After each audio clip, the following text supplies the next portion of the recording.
নমস্কার, welcome to my channel সমীশীল শ্রী শ্রী রাধাকৃষ্ণ কুমার শ্রীমদ ভগবদ গীতা। আজ 10 সেপ্টেম্বর 2025 আমি বৃহৎ ও সচিত্র অষ্টাদশ পুরাণ সমগ্রের দ্বিতীয় অধ্যায়ের সৃষ্টিতত্ত্বের সামগ্রিক বিশ্লেষণ এর 25 পৃষ্ঠার কিছু অংশ পাঠ করছি। শ্রী শ্রী অষ্টাদশ পুরাণ সমগ্র কি জয়, শ্রী শ্রী রাধাকৃষ্ণ কুমার শ্রীমদ ভগবদ গীতা কি জয়। রাধে কৃষ্ণ, রাধে কৃষ্ণ, রাধে কৃষ্ণ।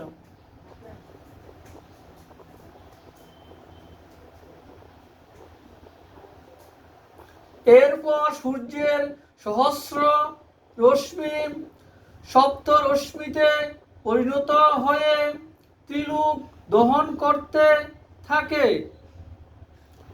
দাহ করতে থাকে স্থাবর জঙ্গম, নদী, পর্বত সবকিছু। তারপর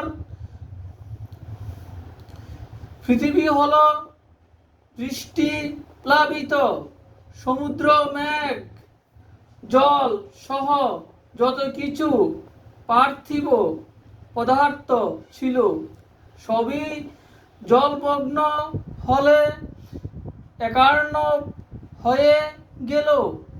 ভূমিতল আর দেখা গেল না। সব কিছু অপস্মৃত হওয়ার জন্যই জলকে অপ বলা হয়। আবার পৃথিবীর সব স্থানেই বিস্তৃত হয়েছিল বলে বিস্তারার্থক তন ধাতুকে অনুসরণ করে জলের অপর নাম দেওয়া হলো তনু। একার্ণ অবস্থায় জলের গতি অরম, দেখা যায় না, তাই জলকে নার বলা হয়।